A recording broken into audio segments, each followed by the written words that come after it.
Hi there, I want to chat to you about seeing the big picture of your life. Now, don't you sometimes feel like life's not going the way you planned it? Now, but everyone sometimes experiences moments when they feel like they're hitting a wall.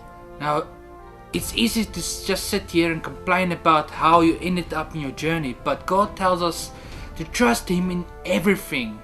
Now, Proverbs 3 verse 5 to 6 tell us, trust in the Lord with all your heart and do not lean on your own understanding. In all your ways submit to Him and He will make your path straight.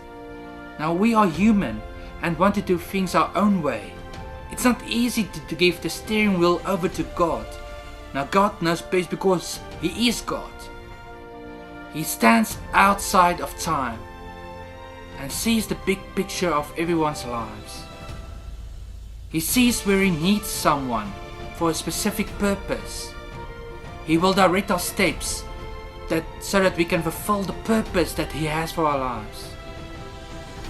One of the best stories in the Bible is the story of Joseph and how God guides his life steps.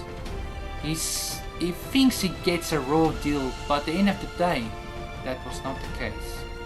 He starts off as his father's blue-eyed boy and the son that his father loves the most. That causes his brothers to get jealous of him. They even want to kill him. Luckily for him, one of his brothers steps in and just tells them to throw him inside the pit and just tell a lie to their father, telling his father that he has been killed by a wild animal. By the end of the day, Joseph gets sold into slavery and ends up in Egypt working in the courts of Potiphar.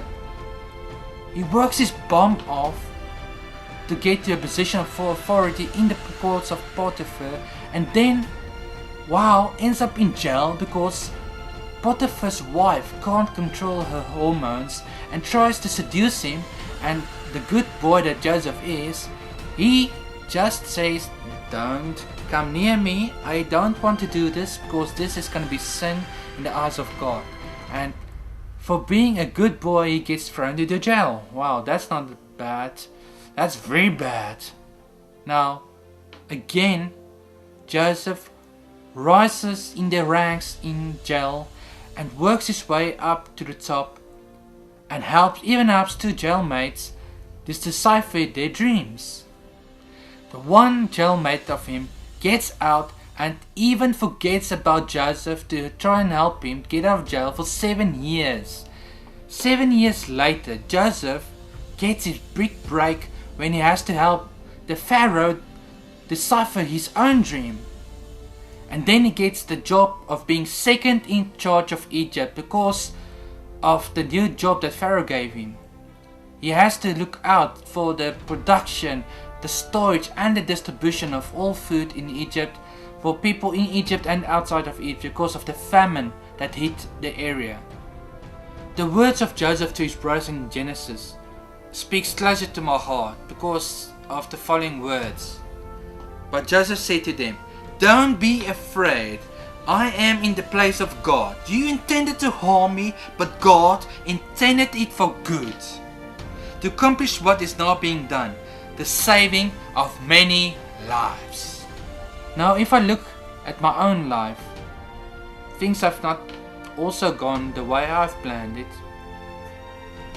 I wanted with every fiber in my bones, I wanted to be a pastor of a big church wherever God needed me. I've applied for many positions in South Africa, USA, Canada, and even in New Zealand, but God decided not to open the door for me in that area.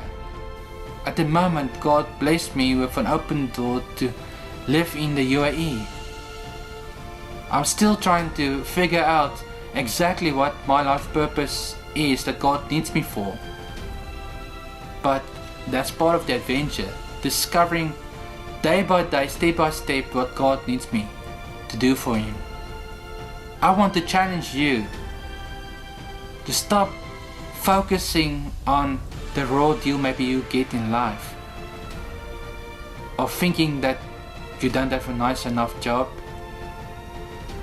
You're complaining about your wife, your kids, your finances. But see the big picture and focus on the thought of trusting God with the steering wheel of your life.